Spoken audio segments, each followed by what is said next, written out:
Hi, this is Andrew Collin with Critical Path Training.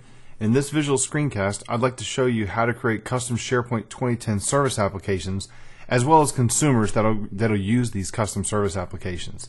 The service application framework is brand new inside of SharePoint Server 2010, and it's going to allow SharePoint to be much more friendly to multi-tenant implementations, as well as make services much more available and scalable to other environments, to other SharePoint farms. Now, there's a couple different pieces that are associated with building services and also the entire service infrastructure. What you have is you have the service application, you have instances, and then you have proxies. What the service application and the service are going to be, those are all going to run on the back-end servers or your SharePoint application servers. We'll talk a little bit more about what each one of these are when I dig into the different files that we're going to have to work with. The next thing you're going to have is an instance, and the instance is what's going to run on each individual server in the farm. Now, you only have to have one server with the instance that's been started up. But you see here that if you go to System Settings and then Services on the server, you can pick the different services in your servers in your farm, and then find the different services that are available to you and start them up on individual servers. That way, what you'll be able to do is to create a custom service application and have it running only on two of your four application servers in your farm for some fault tolerance and also for some load balancing. But if you need to go through and to stand it up on a third server, you just go to that third server and just click the start link right here for a particular service. The other piece that we're going to have are the proxies. Now, an application proxy is going to be installed on the web front end of all the servers in your farm and of the farm that's going to consume your service if it's going to be a remote farm. If I come over here to Application Management, I can look at the Configure Service Application Associations, and I can see that I have this application proxy group called Default. Here's two web apps, SharePoint 80, which is just HTTP whack-whack wingtip server, and then wingtip intranet, which is just intranet.wingtip.com. This is a list of all the different service proxies that have been set up and are connected to different services that are being provided. What this is going to allow us to do is to have our web applications that are running either in the same farm or in a different farm as the service application. They're going to be completely disconnected, and the location of where the service is running or where those instances are running, all that stuff is going to be completely transparent to our application, or what we call our consumers, the things that are going to consume the services. So that's just a really quick overview of all the different pieces here. Now let's first go into Visual Studio and let's take a look at one that I've already built. Now, this one that I built, first what you're going to find out really quickly here is there's a lot of stuff to build here, even though we're going to implement something fairly straightforward. What we're going to implement is something called the Wingtip Calculator service, or it's going to be called the Wingtip Calculator service application. This service application only does two things, adding and subtracting numbers. That's all it's going to do. So you're going to find that we're going to go through all this trouble building this massive service application to build the world's most scalable and fault-tolerant service application service that will run inside of SharePoint. The first thing that we're going to take a look at is the hub class, which is the service application itself. This file here, or the SP service object, what he is, in this case, he's just a calculation service. He's going to provide a bunch of things, and he's going to run on the back end servers. He's the hub for everything about the service on the back end. You can think of it almost as like the template for your application here. He's going to contain a bunch of references to things like any timer jobs that are associated with this service, or any other instances that have been spun up. So you'd get in code, you could get a reference to this object, this calculation service, this calc service, and say what instances are available. And he will give you a list of all the different instances of the calc service that are running on the different servers in your farm. He's also going to go through and give you a reference to all the different applications. Because as you saw a minute ago, when I went into application management and looked at the managed service applications, while there's only a one-to-one map for most services that you see listed here, there's nothing stopping me from creating a second managed metadata service to have two different metadata service offerings. Maybe I'm offering one to healthcare providers, and maybe I'm providing taxonomy services to healthcare providers, and maybe I'm doing another one for the financial institutions. I'd want to store those two taxonomies in two different managed metadata services, and then I could sell them or sell offerings to those, access to those as I wish. But there's only one managed metadata service that's running on the server, and you just have two different service applications, which you'll see. Those are just configurations. One's the financial and one is the healthcare application of these guys. Let's go back to the code. So what this guy's going to be responsible for is telling SharePoint, how am I going to go through and create new service applications? How am I going to create new proxies? Something we'll look at in just a little bit. And then also a little additional information here, such as what's the description or what's the name of this guy, of this service application? What different application types are going to be provided by him? Because maybe there's multiple applications you could create using the same service. And then finally, what's the link? Where should I send users to when they want to create a brand new one? So essentially, what's the link when I come over here to the service application page and click on new to get a list of all the different service applications that are available to me? So that's where I'd specify this. The next piece that that's important to look at is the actual service application itself. Now the service application itself, what this guy is he's going to be responsible for actually doing all of the work here. He's going to run on the back-end servers, and really he's going to be hosted by the different service instances. He's going to be you can think of him almost as like the configuration of the service application. So for instance, he would contain the references to any custom databases that he's going to use. He's also going to tell everybody what his name is. He's also going to maybe provide links, as you'll see here, down here at the bottom. He's also going to provide a link, the properties to the links for where should we send people when they want to manage it or when they want to use the properties. So that would happen if I came over here and picked the service application like I've done here. Where do they go when they click on manage, and where do they go when they click on properties? I even have a custom one as well that I can override and say where do I want to go when they click on permissions. So what you see here, some other stuff that it's going to hold here, just some basic demographic information about the service that's going to provide back to SharePoint. What's this default endpoint name? Now you'll see ours is going to support both HTTP and HTTPS, but the default is going to be HTTP. What's the type name, or what should show up in that page we were just looking at here? What's the default? What's the type name that's going to show up over here on the left-hand side? Okay, or sorry, on the right-hand side, my other left. Also, what's the installation path for this guy? What's the virtual path for him? What these are, this is telling us where is the actual WCF service going to live. We're going to come back to the WCF service in a few minutes here. I'm also going to have to tell it what is the actual class ID for this guy to give him a unique ID, and then finally, what's his version. The other stuff that he's going to contain is really, the big thing is the creation method. Now the creation method is going to do a bunch of validation, doing things like making sure I have access to things like the farm, into the server, and all that stuff. I've removed a lot of that stuff here just for simplicity's sake, to make the code a little bit easier to read. But you would probably want to go through and make sure you can get references to the farm and to the server that we're on right now. Then I'm going to go create a new instance of my calculation service. And you see here I've overridden a couple constructors here. You have to provide a empty public constructor here for serialization purposes. Once I've then gone through and I've created the application and then saved my changes, I then have to tell SharePoint what different kinds of endpoints am I going to support. In this case, HTTP and HTTPS. We need to look at the piece that says, how are we going to implement all this stuff? The piece that you see here, what's important to note is that this is where all the work is actually going to be done. You see the add and the subtract method. These are the two things, these are the two methods that I want my service to actually run on behalf of any of the calls that actually requested. The next thing to look at is the instance, the service instance. Now this guy, there's really not a whole lot to show here, because all he is he's going to be the hoster of our different applications, of our different service applications. Okay, so he just knows how to do hosting of the application for the calc service. The calc service application is simply a configuration of the calc service. He's got his own name, maybe his own database settings, maybe his own other settings inside of him. Like in the case of the metadata service, he's got his own taxonomies and stuff that have been defined. You could take this instance is going to run, like I said earlier, is going to run on one or more app servers in your farm.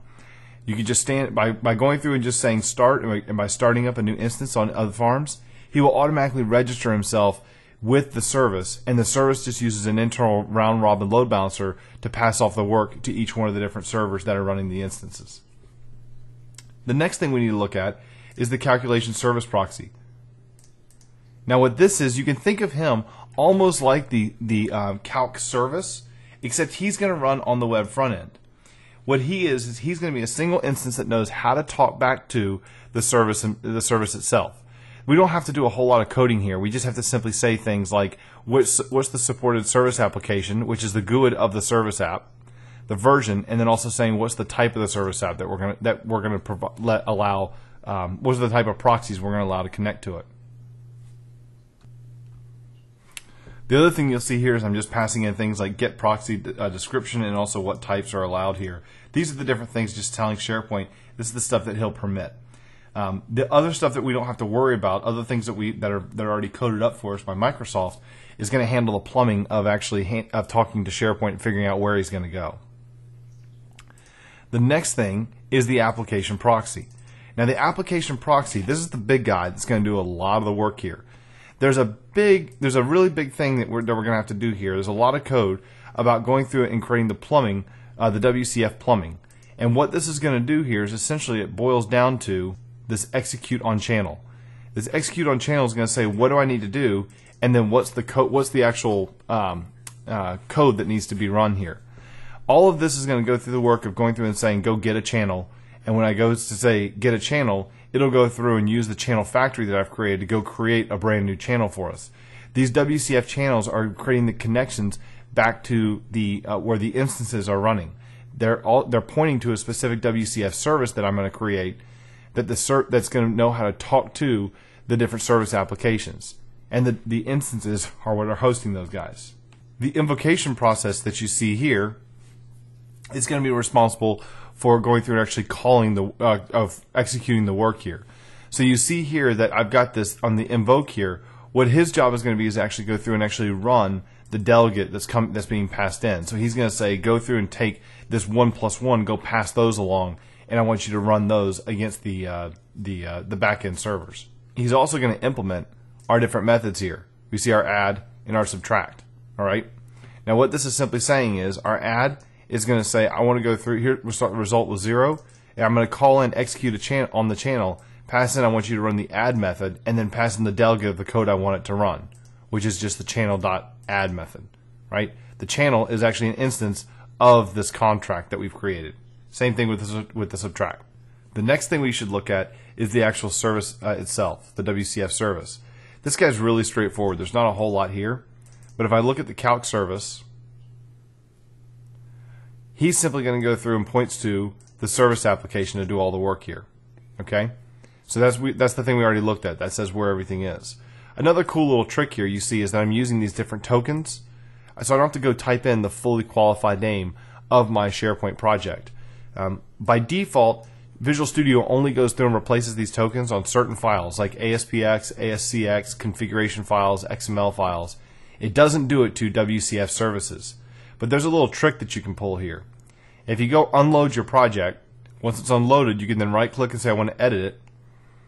If you add in this line right here, token replacement file extension, you can put a column delimited list of all the file extensions you want Visual Studio to also go through and do token replacements on. He doesn't do it by default, but you can add this in and he'll go through and do it for each one of those different pieces. Okay?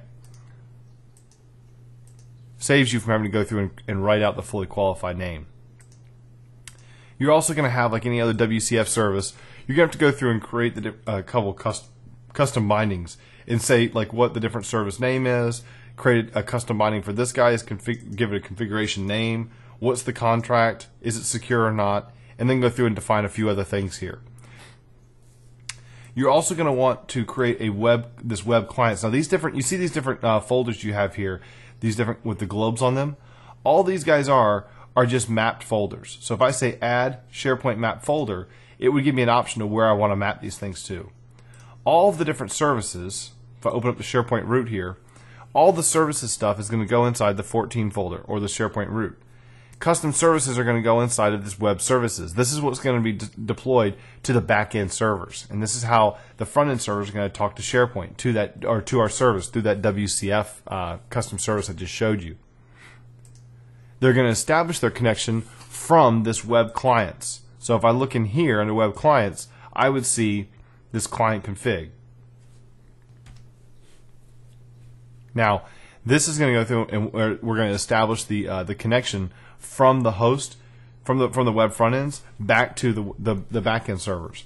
Because I have everything running on one server here, you see I have both web services and web clients in the same project, but I might want to go through and split those out and not deploy the web services to the stuff from my web service itself to my web front ends. I really only want that on the back end servers.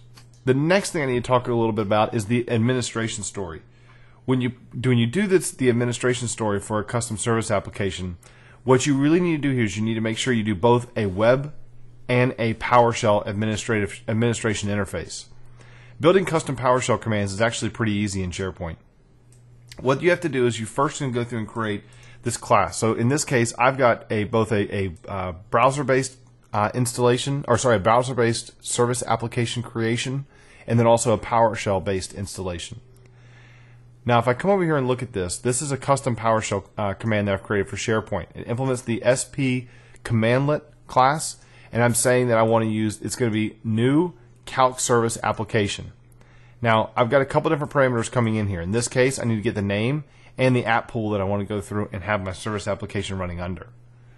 This internal process record is where all the work is going to be done. Doing a little bit of validation to make sure I can get access to some stuff that I need. You can download the code for this to see how this stuff really works. I'm then going to go try and get a reference to the service application. Now, if I find one, then I don't need to create it, right? Because if it's not null, I'm actually having an error here because there's one that already exists. But in this case, I actually want to do it, so I'm going to say go create a new custom service application using the name, the service that was passed in, and the pool itself, the app pool. Go through and run your provisioning stuff, and then also write it back out to the PowerShell pipeline. That's one way to do it. You then would have to register this PowerShell command here, commandlet, using an XML file. You would drop that XML file into the 14 folder, config, and then PowerShell and registration. This XML file is it's going to load all the different commandlets that are defined in these XML files. It's going to load all of those when the SharePoint PowerShell snap-in loads. Once I've done that, I've gone through and deployed that guy. I've got the XML file that's going to go there actually, and in this case, I'm going to say what's the assembly where this PowerShell commandlet's defined. Well, it's in my project. The verb name that I want to use is called new calc service application, and then here's the actual class that you'll find it, where you'll find that commandlet. I have another one for creating the service application proxy. Okay, so that way I can go through and create this stuff through code, or sorry, through PowerShell. Or I can even have an administration interface for creating and managing it as well. We'll look at that in just a minute. So let's go through and let's see this guy get deployed. And I'm going to deploy him and create him first using the PowerShell option. So let's first go through, right click, and just say deploy. There. Now everything has been deployed. Now one thing I didn't talk about was that I do have a farm scope feature. Now this is traditionally you probably want to make this hidden. But what you have to do is that once you deploy the code out to the server, you need to tell SharePoint that these things are available. So I'm going to go create a new instance of a calc service. Check to see if it's there, and if it isn't, I'm then going to go create a new one for the farm and then save my changes. Same thing for the proxy, and then same thing for the instance. All right, go create an instance on the server that I just installed this guy on. So I'm going to go through and I'm going to create these things and register them. That doesn't really do anything. Okay, it doesn't really do anything. It just simply tells SharePoint they're available. The deactivating is going to remove this stuff. The next thing I'm going to do is I want to show you the PowerShell installation stuff. So what I have here is our two PowerShell scripts. The first one is responsible for first going in and saying go load the PowerShell snap-in for SharePoint. So I'm just going to say add PS snap-in, the PowerShell, and then say if you have any problems, just silently continue. Now the first step is to actually create the service application. So I'm going to say go first try and get the service application where the type is equal to my service application and where the name is equal to wingtip calculation service application. Now when I run this the first time, it's going to come back as null. So I'm going to say, well, now let's go through and create it.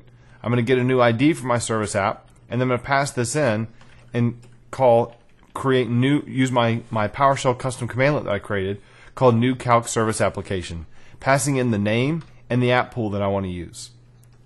If that comes back just fine, I write out, say, you actually went through and created a service app, no problem.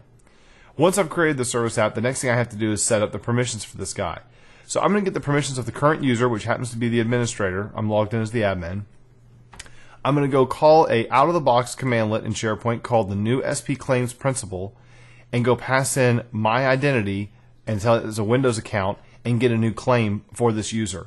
I'm then going to go through and assign the security of this guy, get a reference to the security of the service application that we created just a second ago, and then call the grant SP object security and pass in the security object, the claim, and say this person gets full control.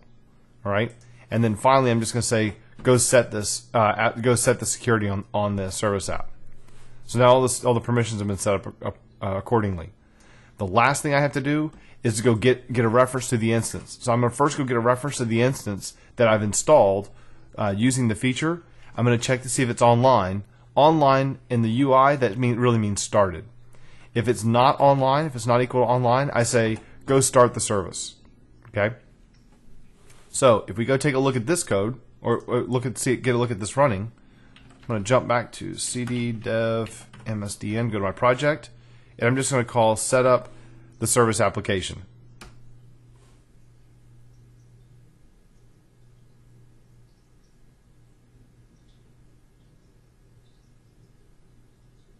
There we go. So our service application has been installed. We're just fine. I can verify this by going back to my site, back to my central administration, refreshing the managed service application page, and what I'll see is under the new link, I'll see my wingtip calculation service. There's my wingtip calculation service right here. I could go create a new one, but hey, we just did that through PowerShell, so here it is. The next thing I'm going to do is I'm going to look at setting up the application proxy. This guy is first going to do the same thing, loading the SharePoint snap-in. He's going to try to get a reference to the service application we just created, and if we don't get it, then we have a big problem here because obviously we're not going to be able to create the proxy without a reference to the service app. I'm then going to try and go find the service app based on his type and on a specific name called the wingtip calculation service application proxy. If I don't find them, then I need to come in and create one. And I'm going to use, again, my custom commandlet that I created to create a custom calc service application proxy, giving it a name and telling it which service app he's going to be associated with. The next thing I'm going to do is that once I've gone through and set that up, I then want to go through and grant it access to the default proxy group so that it's available for most of my sites. So let's see this guy running. We'll just clear the screen and say set up the proxy, and this one goes pretty quick. There we go. So now we got a proxy and we have the service app. And again, if we come back to our site, refresh it and refresh central administration, scroll down, and we'll see that I have my application and I have my proxy. And if I also come back to application management and take a look at the configure service application associations, I'll see my calculation service application proxy associated with the default proxy group, which means now these two sites have access to this proxy right here. The other thing I didn't show you too is if I look at the system settings here and look at services on the server, you'll see my wingtip calculator service has automatically been started. That's because in code I told it, or in PowerShell I said go ahead and start it up. You're gonna have to have at least one instance running in your farm for the service to be made available. If there's no instances running, it won't run anywhere. Let's take a look and see what this looks like. If I go back to Visual Studio, let's see what this looks like if I try to create this stuff using the browser. So if I go back to my site, I'm going to go back to Central Administration, look under App Management, and say Manage Service Applications. I can say I want to create a new wingtip calculator service. This is going to present me with a custom ASPX page, custom application page that I've created. And I passed in on my on my calc service application class, I told it the URL of where this page would be. I told it that I was going to deploy it into the admin/wingtip calculator service, and I want the file to be create.aspx. Okay? Now, I'm not going to create one here because we already have one. We don't need a second one. So I'll go through and just cancel out of this. The last thing to go over is the consumer piece. So what you see here, before I go into this, I have a calc service client. Now this is just going to be a little helper class, going to make life a little bit easier. You'll see here that all this guy's going to do is take a constructor in. He's going to need a context of the SP server context, and then he's going to have an add method and a subtract method that's going to simply call the proxy's invoke method, passing in the context, and then using this anonymous delegate here to actually say go run this code. I have two different consumers that I've created. One is a visual web part and one is a PowerShell command. I'm going to take a look at the web part here, and all this guy is going to do is he's going to have two text boxes. He's inside of an update panel. He's got two text boxes. One is for the first integer we'll plug in. Then there's a place to select if we're going to add or subtract. One is for the second text box, and then one's for the button. And then finally, one's for the button to go through and run this, and the last is a label. The code for this guy is super easy. I'm simply going to go get a new instance of my client, passing in the current context of the service. And then I'm going to pass in the go do a check to see which operation they selected, and then just go call the different methods on the client.